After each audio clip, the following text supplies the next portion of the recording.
11 pour tous, bonjour. Alors ça va pas du tout. Je viens de voir un truc qui me plaît vraiment pas. Encore une fois, la VAR. Manchester City contre Chelsea.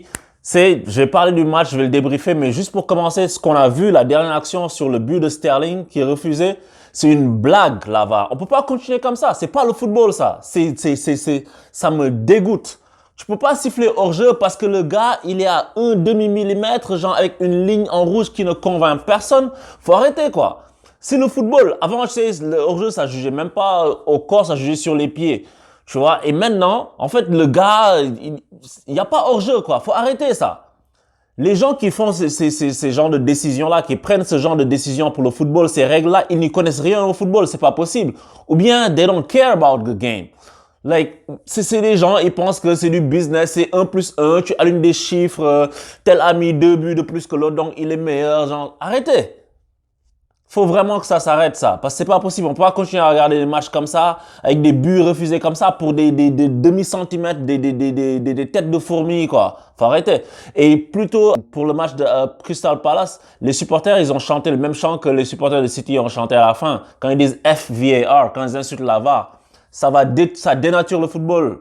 Ça détruit le jeu. Faut arrêter ça. Faut vraiment trouver autre chose. Faut la garder, la vidéo, soit juste pour la ligne, quand le ballon il dépasse la ligne ou pas, but ou pas, mais pour le reste, c'est de l'interprétation. On peut pas. Et puis le moment où le gars appuie sur le bouton pour freezer l'image, c'est aussi de l'humain. Donc la VAR, faut que ça s'arrête. Ou bien que ça change, que l'utilisation soit vraiment strictement factuelle. Le ballon a dépassé, il n'a pas dépassé. Parce que là, on va dans n'importe quoi. Mais pour parler du match, j'ai vu un très très bon match de Chelsea en première mi-temps surtout. Je trouve que City, ils ont eu beaucoup de peine parce que Chelsea leur a fait ce que Liverpool leur a fait il y a 2 semaines. Ils ont été très explosifs dans la verticalité, un jeu en transition très rapide devant. Ils n'ont pas cherché à se passer le ballon, etc. D'ailleurs, ils avaient pas c'était pas des génies créatifs au milieu de terrain de Chelsea. Tu avais 3 joueurs qui sont plus des joueurs défensifs. Kovacic, Kanté et Jorginho, même s'ils sont alignés sur le terrain de façon à ce que Kanté, par exemple, se projette. D'ailleurs, sur le but, on le voit, c'est une projection de Kanté, une balle longue, il vient dans le dos de la défense et City, ils n'ont pas arrêté de reculer en première mi-temps. Tu vois que c'est pas des défenseurs de métier. Fernandinho, c'est pas un défenseur de métier. Il dépanne comme il peut, mais il n'a pas les mêmes caractéristiques qu'un vrai défenseur. Donc du coup, c'est ça qui fait que City, ils sont en train de souffrir ces derniers temps défensivement. Et je sais pas combien de temps encore ça va durer, mais ça peut leur être très très préjudiciable. Mais ils ont pu égaliser sur une erreur, frappe de De Bruyne contrée, et ensuite ils ont pu marquer super action individuelle de Mahrez, mais collectivement ils n'y étaient pas en première mi-temps. Après, en deuxième, Chelsea a essayé de venir s'installer dans leur camp, ce qui a permis à City cette fois-ci de pouvoir ressortir en contre. Ensuite, ça a fait que Chelsea s'est dit, OK, on va être plus prudent. Donc, du coup, City a pu se retrouver dans cet espace-là où ils contrôlent le ballon, où ils se font 10 000 passes, etc. Ce qu'ils n'avaient pas réussi à faire en première mi-temps, ou même par moment, ils avaient été privés de ballon. Donc, la physionomie du match a changé en deuxième. Et moi, je trouve que côté des Blues, les hommes du match que j'ai vu, moi, c'était Willian pour la rapidité qu'il mettait dans les actions et puis Kanté, surtout en première mi-temps pour ce qu'ils ont fait. Mais après, deuxième mi-temps, Chelsea jusqu'à la 60-65e, ils ont un peu disparu. Ensuite, ils ont eu un autre temps fort, mais il y a eu des arrêts décisifs de la part d'Ederson. On voit que City, ils s'en sont sortis in extremis, ce qui leur permet de rester à distance de Liverpool. Les 9 points, ils changent pas, donc c'était la moindre des choses pour eux. Et ils ont obtenu cette victoire dans la douleur. Comme Liverpool, on va le voir tout à l'heure aussi, obtenu sa victoire dans la douleur. Mais l'essentiel, c'est de gagner ces matchs-là et on va voir c'est qui va craquer le premier. Alors, dans l'autre match, pour la bagarre pour le titre de champion d'Angleterre, tu avais Liverpool qui se déplaçait à Palace. Et en fait, moi, j'ai trouvé la première mi-temps de Liverpool très frustrante pour eux parce qu'ils n'arrivaient pas à avoir de la créativité. Ils en ont beaucoup manqué. Ils ont essayé de faire de longs ballons dans le dos de la défense et ça n'a pas marché parce que il y a eu beaucoup d'imprécisions de leur part. Il y a des actions où Fabinho a essayé de chercher Mané dans le dos de la défense, mais ça n'arrivait jamais au bon endroit où il n'y avait pas assez d'espace pour que Mané contrôle le ballon comme il faut entre la défense et puis le gardien. Et ça, c'est parce que Palace, ils ont eu un bloc avec des lignes assez proches les unes des autres. Tu avais un 4-5-1 avec un milieu de terrain très fourni et puis une défense qui n'était pas si haute que ça. Donc du coup, le gardien, il est pas très loin. Si tu balances un ballon en profondeur et puis que ça c'est pas ultra millimétré, ton attaquant va avoir des problèmes. Et c'est ça qui a donné l'impression que les attaquants de Liverpool en première mi-temps couraient un peu dans le vide.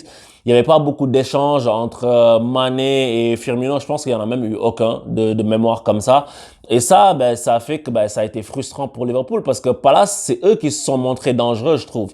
Liverpool n'a jamais eu d'occasion franche dans cette mi-temps-là et il y a Palace qui a failli ouvrir le score avec notamment Jordan Ayew sur un centre de Kouyaté. Et Liverpool aurait été très mal embarqué dans ce match-là. Donc du coup, ben, tu vois que Palace, ils ont réussi à résister à Liverpool. Et Liverpool, en fait, en ce moment, ils sont pas bien. Je les trouve, ils sont dans une période de moins bien. Si tu mets en parenthèse le match contre City. Et malgré tout ça, en fait, tu vois que ils ont une certaine détermination. Ils ont une certaine hargne. Ils ont un truc qu'on appelle, je sais pas, des fois, ils gagnent, tu te dis, c'est la chance du champion. Ça me fait penser, toute chose égale par ailleurs, à Bordeaux en 2009, tu vois. Une équipe qui, des fois, est à l'agonie, mais qui s'en sort toujours, qui réussit toujours à gagner, toujours à marquer, toujours à se sortir d'une situation périlleuse. Et c'est ce que Liverpool fait. Parce que quand ils rentrent au vestiaire, avec le match qu'ils ont fait en premier mi-temps, tu te dis que, oula, Klopp, il est pas content. Et dès qu'ils rentrent en deuxième mi-temps, tu sens qu'il y a quelque chose qui a été dit dans le vestiaire. Tu sens qu'ils sont là pour y aller maintenant. Parce que dès le début, il y a une combinaison qu'ils font qui va très vite en quelques passes. Mané est devant le gardien. Il frappe premier poteau enroulé, mais ça passe à côté du poteau. Et là, tu te dis, ah, ils sont là. Et là, Liverpool s'est plus installé dans le camp de Palace. Et tu as Mané et Firmino qui ont plus combiné. Après, attaque placée, Robertson qui fait un centre, il y a de la réussite, ça passe entre deux défenseurs. Mané un contrôle de la cuisse, il frappe, manchette du gardien, le ballon passe un peu, ricochet sur le poteau, rentrant, le défenseur qui est en retard. C'est la chance du champion, mon gars. Certains appellent ça comme ça et la saison est encore longue, hein, mais Liverpool, moi, je trouve qu'en ce moment, ils sont pas au top de leur forme, mais ils gagnent quand même, au forceps. Parce qu'ils ont un mental qui dit, OK, les mecs, on décide qu'on gagne. Quand je regarde leur match, c'est ça que je vois. Et ça, c'est très bon, quoi. Parce que quand tu es moins bien et que tu réussis à sortir de telles prestations, ben, quand va arriver le printemps, tu devrais être très fort, quoi. Inarrêtable, limite. Donc, bravo à eux. Ils ont réussi à se faire égaliser. Par contre, ils ont encaissé un but de Zaha. Et Zaha, ce que j'ai envie de dire sur lui, c'est que c'est un gars qui est tu le regardes, tu dis c'est un bon joueur. Tu sais, il est assez technique. Le mec fait des passements de jambes, contrôle, bloque le ballon, avance, attend le défenseur, l'élimine. Mais ce que je trouve qui pêche un peu dans son jeu, c'est un manque de vitesse d'exécution dans ce qu'il fait. Il fait des belles choses, mais des fois tu te dis mais il va trop lentement. Il a pas il déstabilise pas complètement son adversaire parce qu'il le surprend pas genre tout le temps quoi. Mais il a réussi à mettre un but parce que décalé sur le côté, il réussit à frapper et puis ça lui permet d'ouvrir son compteur cette saison. Ça va lui faire beaucoup de bien. Mais encore une fois, t'as Liverpool derrière parce que Liverpool ils ont une hantise. Ils se disent, tu sais quoi? L'année dernière, on avait 7 points d'avance sur City. On a réussi à perdre le championnat. Cette année, on va prendre aucun match à la légère. On va pas essayer de faire des matchs nuls comme l'année dernière. On va essayer de tout gagner. Donc Klopp, il était prêt à faire rentrer Salah, sa dernière cartouche pour pouvoir justement aller chercher le but. Et c'est là que Firmino marque. Tu vois. Donc c'est un mental en fait. Ces mecs, ils se disent, le match est pas fini. On gagne. Ça me fait penser à Manchester United de R. Ferguson. Donc, c'est très dur à contrer ça. Et surtout, comme j'ai dit, en deuxième mi-temps, Mané et Firmino, ils sont mis plus à combiner ensemble. Ils sont mis plus à se faire des passes. Dans l'axe, t'as vu, il y a Mané, à un moment, il amène le ballon parce qu'il était décalé sur le côté droit quand Origi est rentré côté gauche. Il rentre dans l'axe, il peut frapper pied gauche, mais il préfère combiner avec Firmino. Il y a une autre action, il vient de l'autre côté droit cette fois-ci, il fait une passe à Firmino. Firmino lui redonne le ballon, ils essayent de combiner et ça, il n'y avait pas ça en première mi-temps. Et la créativité manquait en première mi-temps. Il n'y avait pas le link-up play, comme on dit. Il n'y avait pas la transition qui se fait dans la construction cette fois-ci, pas dans la verticalité. Que Firmino qui vient, qui redescend au milieu, chercher le ballon, alimenter. Il n'y avait pas un joueur entre les lignes qui faisait le lien. Et c'est ça qui leur manquait en première et en deuxième, ils ont pu faire ça avec un bloc plus avancé, qui faisait plus d'attaques placées. Donc, bravo à Liverpool pour leur victoire. Ça leur permet de voir l'écart ne pas se résorber avec City. Donc ça, c'est leur hantise parce qu'ils veulent pas vivre le même cauchemar que l'année dernière pour eux. Donc on verra ce que ça va donner parce que la Premier League, tu fais un faux pas, deux faux pas, c'est vite arrivé et tu te retrouves dans une situation délicate. Donc on va suivre ça de près. Et pour terminer en France, en parlant du PSG, très sommairement, ce que j'ai vu de PSG Lille, il y a deux choses. Déjà, le PSG, ils ont eu beaucoup de frustration, notamment venant de Neymar, avec énormément de gestes ratés, énormément de passes ratées de la part de, que ce soit de Neymar, de Di Maria, de Mbappé quand il est rentré, des contrôles américains. T'as vu Meunier qui loupait des centres un peu bizarrement. T'avais Draxler aussi qui faisait des fois n'importe quoi. Et je suis pas inquiet pour ça. Je suis pas inquiet pour ça parce que je sais que ça, les joueurs sont d'une qualité technique tellement supérieure, tellement au-dessus de la moyenne qu'ils vont rattraper ça. Mais il y a quelque chose d'autre que j'ai vu et ça me plaît. C'est l'intensité qu'ils ont mis à chaque fois qu'ils perdaient le ballon, le contre-pressing. Je prends pour exemple Di Maria. Di Maria, à chaque fois qu'il perdait le ballon, il courait comme un dératé pour le récupérer. Des fois, il faisait un contrôle bizarre, la balle lui échappait, mais tout de suite après, il courait comme un... Di Maria ne sortira pas du 11. Je l'ai dit, hein. À moins que Tuchel nous invente un truc, mais je ne sais pas comment il va faire. Parce que Di Maria rend ça de plus en plus difficile.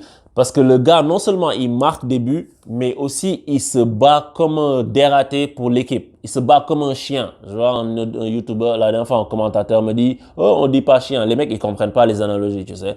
Mais bref, Di Maria, il s'est battu genre comme pas possible. Et même Neymar le fait, contrairement à ce que les gens pensent. Neymar, il fait un travail défensif. Il le fait plus que Mbappé, je trouve. Neymar, il court aussi, hein.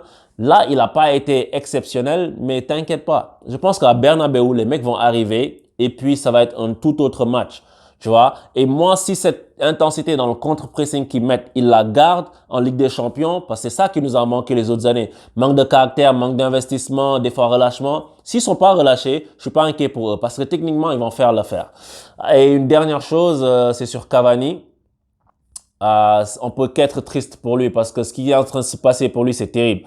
Parce que là, Tuchel semble avoir installé Icardi et Cavani, il a perdu sa place. Mais la façon dont il l'a perdu, je trouve que c'est pas quelque chose, il a été mauvais plusieurs fois et puis il perd sa place, tu sais. C'est juste qu'il a été blessé longtemps. À mon avis, il aurait dû revenir et reprendre sa place, tu sais. Parce que oui, c'est un statut, tu vois. C'est le Cavani. C'est tant qu'il fait pas quelques matchs où il est pas bon, où il passe complètement à côté et qu'après tu installes Icardi.